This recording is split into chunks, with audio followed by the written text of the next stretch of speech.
Hello and welcome to Crossroads Check-In, here every week to take a look back over what's been happening in our favourite local daily serial and ahead to what's coming up over the next week. Now I'm sorry we weren't here last week, we had a couple of episode mix-ups to sort out, but with any luck we're back on track now. We've got a couple of nice little surprises for you over the next few weeks, and don't forget John Drury is going to be back a little later today to look at some more of the locations used in Crossroads. Now of course you can always let us know how much you're enjoying Crossroads again, so why not give us a shout? You know where we are, on Facebook, Twitter, Instagram and YouTube. All you got to do is search for Big Centre TV. And if you want to email us direct, then it's crossroads@bigcentre.tv. Oh, and if you fancy putting pen to paper in proper old school style, then our address is Crossroads Check-In, Big Centre TV, 14A, Lower Hall Lane, Walsall, WS1 1RL. Alan Smith is an avid viewer of Crossroads and he remembers a couple of interesting storylines which don't seem to exist anymore. Alan says, "Two storylines I recall. The first was in the very early days of the show and concerned what was supposed to be poltergeist activity at one of the chalets. Story was never resolved as an announcement before an episode stated the story had to be halted. My guess is complaints to the IBA as the story was pretty scary. Second storyline comes circa 1973 to 74, I think. Meg Richardson returned from a trip to Birmingham Airport, I think, and had completely lost the last 5 years of her memory. I had hoped some of the early 70s episodes screened a while back had featured this storyline, but sadly no. Perhaps Lee might recall that one." Well, you know what? Unfortunately, I don't. If that time period's right, I'd have been around 1 year old at the time. However, Alan has had another think, and he told us, "The 1960s one of the haunted chalet I'm not so clear on, as I recall it was curtailed pretty quickly. Perhaps the only possible way of finding anything of these would be trawling through public library held copies of TV World or TV Times editions, but that would take a lot of time, and there's no guarantee that the older story would be mentioned. The 1974 one would be, as that lasted about 2 whole months," from Alan.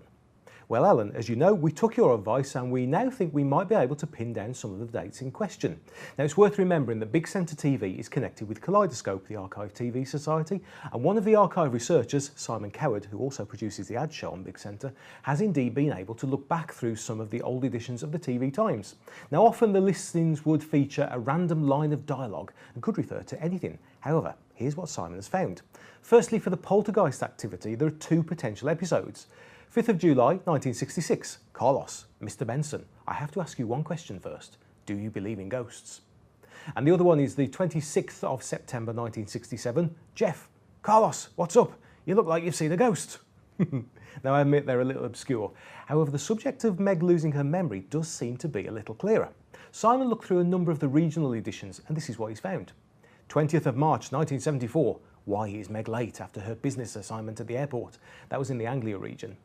The 26th of March 1974, suffering from loss of memory, Meg Richardson faces the problem of finding out about friends she has forgotten, also from Anglia. On the 10th of April 1974, Hugh Mortimer's business problems, overshadowed by Meg's illness, take a turn for the worse when a colleague returns from Australia. Now that was in the local ATV edition. And then on the 12th of April 1974, as Meg's memory returns, certain people have cause for concern. That was also in this area. 16th of April 1974, Meg's memory is returning. What caused her amnesia was the rumour that Malcolm Ryder was alive and that she's still married to him. Now that was from the southern area in the south of England. But there you go. Sadly, there's a whole section of Crossroads history which no longer exists. And these episodes are slap bang right in the middle of it. Fascinating stuff, Alan. Thanks to Alan Smith for telling us about them, and thanks to Simon Coward for looking into it all for us. And of course, if anyone watching can explain any further on any of these storylines, then you know where we are. I'll remind you again shortly.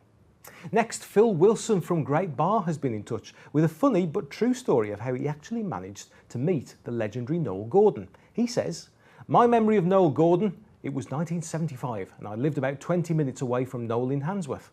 I had a copy of Noel's hardback book. One evening around 8:30, I went round to her home in Handsworth Wood. Not knowing what to expect, I knocked on her door. No answer. I started to walk back home. About 5 minutes later, a police car pulled up and ordered me to get in. They drove me round to Noel's house. Her agent lived in the next block and kept a constant eye on her front door. I didn't know this. He'd called the police and given a description of me. The police and myself went to her door, which she opened this time round. She had curlers on and a dressing gown on. They explained that all I wanted was an autograph. She invited us all into her small hall. She went to get a pen and then shouted through, 'Would you like a photo?'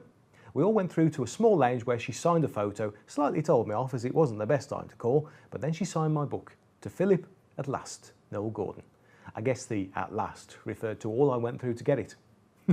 Tell you what, it just goes to show, doesn't it, how big the show was back in the day and how much people really love those stars. Well, thank you, Phil, for telling us your story. It's brilliant. And of course, if you have your own Crossroads story to tell, maybe you met the stars like Phil, maybe you've got a nagging memory of a storyline, maybe you can fill in the gaps between episodes, maybe even you've got some photos of something to do with Crossroads, or if you just want to tell us what you think of the show now, please do keep them coming in. Plenty of ways you can get in touch. Take your pick. Facebook and Twitter is Big Centre TV, or you can use the hashtag BCTV Crossroads to highlight your message. Of course, the email address, if you want it, crossroads@bigcentre.tv. And finally, if you like a bit of old school and fancy writing us a letter, that's no problem at all. The address, Crossroads Check-in, Big Centre TV, 14A, Lower Hall Lane, Walsall, WS1 1RL. And bear with us just for a short while because I'm a little bit behind with the emails. We've had so many coming in. Anyway, still to come in today's show, we've got our regular look back at some of the recent happenings, and we'll be taking a quick look ahead to some of the things we can expect to see during next week too. And of course, John Drury is going to be back again with another in his series of interesting looks behind the scenes on Crossroads, looking at the locations used. Now it's time to look back across the week at what's been happening in and around our favourite motel. What's wrong? Albert reckons the beer's off. Huh? No, I'm spoilt, that's all. Spoiled? Yes, on home brews. Got a completely different flavour, you know. There you are then. That's the reason. You brew your own then, do you? Yes, got the complete kit at home. Hey, have you ever tried a really good home-brewed bitter? Yeah, once. It tasted like vinegar. Oh, obviously it wasn't made right then. You wouldn't say that if you tried one of mine. It's the real McCoy. Go on, it's all wind and... no flavour. Well, I can see that I shall have to take you in hand, lad. Next to one of my brews, this stuff tastes like water. Tasteless, Fred always said. Monsieur Zola told me you saw through our little charade. Yes, I think he gave me top marks. No. If you had passed the information on to me, collected the £500 I offered, then told us you knew it was a test, then you would have got top marks. You know, the more I think about this job, the less I like it. Don't turn it down now. Life can be so exciting for you if you play your cards right. Yeah, well, what do you want, I Amy? just want to leave a bit early. I'm going out with my friend tonight, Mr. Robbins again, you see. I see. He took quite a fancy to me, you know. Oh, well, that's nice. How do you feel about him? Oh, he's lovely, one of nature's gentlemen. He makes his own beer and all, you know. That's handy. Sandy. How is he? Well and happy? He'll probably want to reorganise us when he gets back. I doubt it. You look like a cat that's got at the cream. I went over to the manor house earlier today. Oh, yes? That's why you'd like to know that I was right. My singing's a lot better than you were playing, you ask anybody. Your voice certainly gets a lot more practice. Chatter, chatter, At chatter. least I don't put on ears and greases when I'm talking. Jill, I only called round because I promised Sheila I would. Yeah, well, the family's come back unexpectedly. Oh, well, that doesn't matter. The boat could do with a good clean anyway. Is everything all right? Well, no, as a matter of fact. We've had some bad news about Will's brother in Cradley Heath. Is he all right? Well, we don't know, but Dad got a bit upset and Stan's gone to look for him. Oh, well, I better make myself scarce then, Anta. Let me know if there's anything I can do, won't you? Thanks. See you, Jill. Yeah, bye, Jane. See you then. Found him? No, there's no sign of him down the road either. Oh, well, never mind. Have a cup of tea.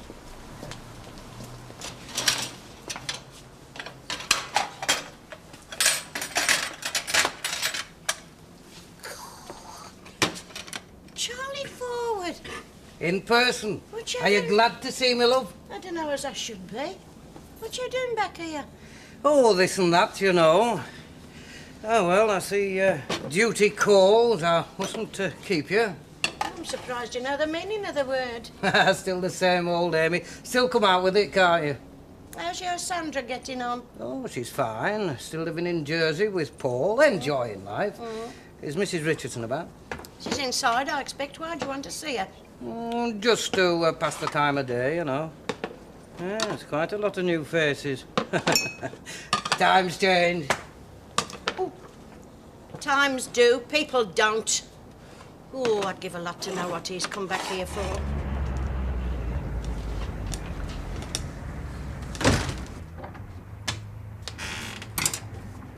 Hello.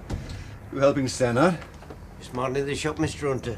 What can I do for you? Well, I want this transistor mended. Oh, well, Stan's the expert. If you can tell me what's wrong with it, I'll pass it on.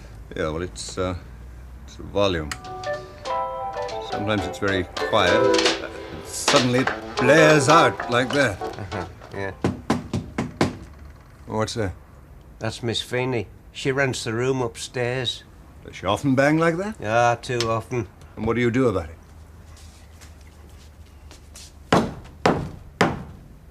Knock right back.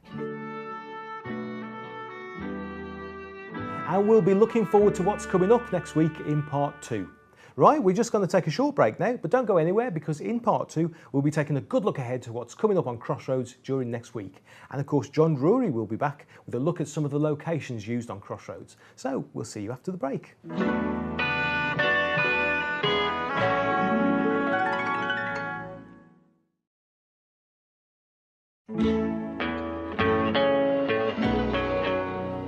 Welcome back and thanks for checking in with Crossroads here on Big Centre TV. Still to come, we're going to have a look ahead to some of the episodes we're going to be showing during the coming week. Time now though for another in our occasional looks behind the scenes with John Drury, looking at some of the locations used in Crossroads.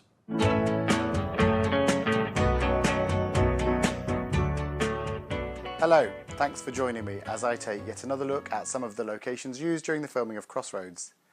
This time I'm focusing on episodes from August and September 1973. Now this period coincides with the time when Sandy Richardson was left paralysed following a serious car accident. The episodes that remain in the archive showcase the extensive location filming that took place in the historic city of Coventry. In several of the episodes, Meg is preoccupied with the statue of the Coventry Boy. Unveiled in 1966, the statue is located outside the Student Union building on Priory Street. Opposite the statue is the entrance to the new cathedral. Designed by Sir Basil Spence to replace the one damaged during the Blitz of 1940, it opened in 1962, 10 years before these episodes were filmed. Hello. Do you know they used a helicopter to lower the top on there? Yeah, I remember. It's a beautiful cathedral. In the next scene, Jill and David are standing outside the distinctive Chapel of Unity. The walls are clad with green slate, contrasting beautifully with the sandstone of the cathedral. Okay? I'm not sure that I'm doing the right thing now. There's nothing more you can do in there, Jill. His mum, I mean, she'll be sitting on that chair all night. Spence insisted that instead of rebuilding the old cathedral, it should be kept in ruins as a garden of remembrance. The use of sandstone for the new Coventry Cathedral symbolises a link between the two buildings. Inside the new cathedral is the tapestry of Christ in Glory. At 75 feet high, it is said to be the largest tapestry in the world made in one piece. Another striking feature is the beautiful baptistry window. It's 81 feet high and made from 195 panels of coloured glass.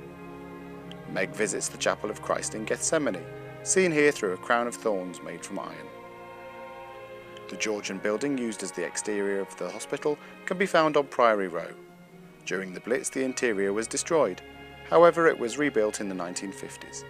At the time of filming, it was being used as office space by the cathedral. It's now Grade 2 listed.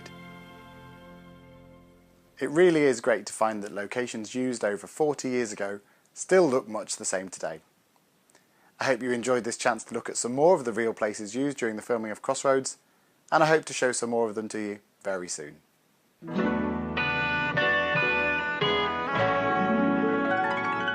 And John will be with us again in a couple of weeks' time. Next week we'll be hearing more about the early years of Crossroads from none other than Jane Rossington. OK, now it's time to look ahead to what we can expect during the coming week's episodes of Crossroads here on Big Centre TV. And as ever, do remember that there are probably some potential spoilers ahead. And we're back into black and white briefly as Sheila returns home to a warmer reception from Wilf than she expected. Timothy and Kevin discuss Meg's eligibility for marriage and end up making a gentleman's bet to see who gets her first. Meanwhile, it's Jane's first day at the motel and she mistakes David Hunter for a guest. Hello?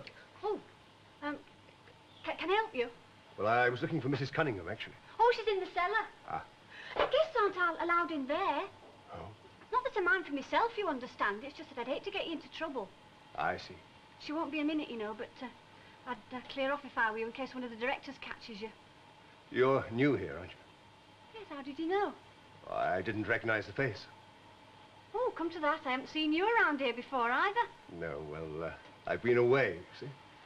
I tell you what, you give me your Shally number and I'll get her to call in a minute. Now, that would be rather difficult. Oh, no, it's no trouble. Well, no, Mr. Hunter, welcome home. How was Rome? Fabulous, thank you. Mr. Hunter, have you two met? Yes, we have. Are you Mr. Hunter? I'm afraid so. Oh, no. I thought you was one of the guests. Hardly. Don is put on the spot when Patricia asks him if he wants to go through with the marriage. Vera's godson Martin plays on her emotions to stop being sent back to his dreaded Aunt Bertha. What's he going? In the pot. I rang your Aunt Bertha. Oh. We had a long chat. Seems you haven't been entirely straight with me. Eh? About the way she treated you. What did she say? Well, to put it bluntly, that you're a right little tearaway. That you went out nearly every night with a gang on motorcycles. That you brought girls back and set up drinking and doing God knows what. Shall I go on? Well, you don't believe her, do you? Of course I do. Oh, come on, Vera. It's nothing like that, really. Well, besides, she's middle-aged. She's bound to be a bit old-fashioned, isn't she? You'd be surprised how old-fashioned I can be as well. You? Oh, come on, Vera. I bet you're a right little raver on the quiet, eh? You cheeky little... Oh, well, I'd be sorry to lose you. Well, you're not going to send me back, are you? Well, the sooner the better. But I'm your godson. I know, love. But your mother left you in your Aunt Bertha's care. Not mine. Wilf and Stan have a birthday drink with a misery. Sheila buys herself a wedding ring in order to stop the idle chatter about her impending birth. And David has his hands full with the predatory Italian lady. Now, look, love, I'm not an ogre, but I don't have any choice. His mother left him in the care of his Aunt Bertha. I can't go interfering. Won't you mean? What's according to you? Look, you're being so unfair. You don't know the facts, love. I wasn't going to bother to tell you this, but it seems our Martin played his old aunt a merry tune. He told me. He did? Look, the real reason that he went with those friends and drank and things was because he was so miserable. But you wouldn't understand. All right, calm down. Now, what did he have to be so miserable about? Well, wouldn't you be stuck out in the middle of nowhere with only a nagging old aunt nattering at you all day long? He just rebelled against her strictness, that's all. And he admits it if you bother to talk to him. Well, I have talked to him. When? Not properly. He came here to make a fresh start, to get away from his aunt and all them friends. And all you're doing is just sending him right back. You are his godmother.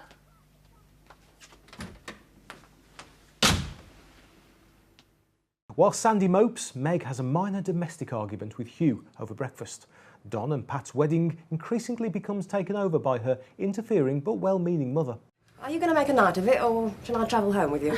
No, you scarp her. Life's a mess, isn't it? Could be worse, love. What? Oh, hello, Pat. Hello. Oh, you don't know my mother, do you? Vera Downend. Hello. Hello. And Sheila Harvey. Hello. Oh, going to be a mother soon too, I see. Yes. You first? Yes, my first. Take my advice, dear. Don't stop at one. Thank you. When are you expecting it? Soon. And what are you hoping for, a boy or a girl? Neither. Just so long as it's a baby, hmm? Oh, I'm sure it will be. Yes, of course. And how about your husband? I expect he wants a son for the first baby. Most husbands do. I'm not married. And as for the baby's father, well, I'm sure he couldn't care less whether it's a son, a daughter, or kittens. Excuse me. Excuse me. Hang on, love. Don is appalled to find out that his nice, quiet wedding is now expanding to ridiculous proportions, thanks to his mother-in-law-to-be. Hugh and Meg hunt for a new house to move into once they're married. Pat, could I talk to you for a minute? Oh, I want to talk to you too. Mum's getting very worked up about you. Me? Why? Because you haven't invited your mum to the wedding. Oh, she's only wondering, darling. I mean, it will look odd. What's so odd about it? I don't want her to come. It's as simple as that. But why? Because she'd ruin everything. She always has. She'd say things. It's that way with her. Now it's my turn. Eh? To do some talking. This time about your mum.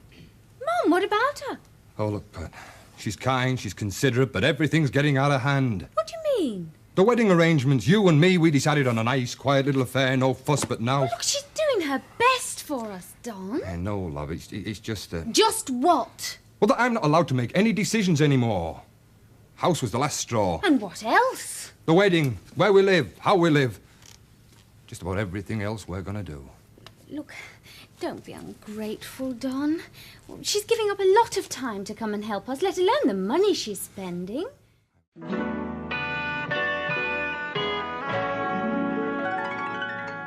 So there you go, that's all to come on Crossroads right here on Big Centre TV every night at 9.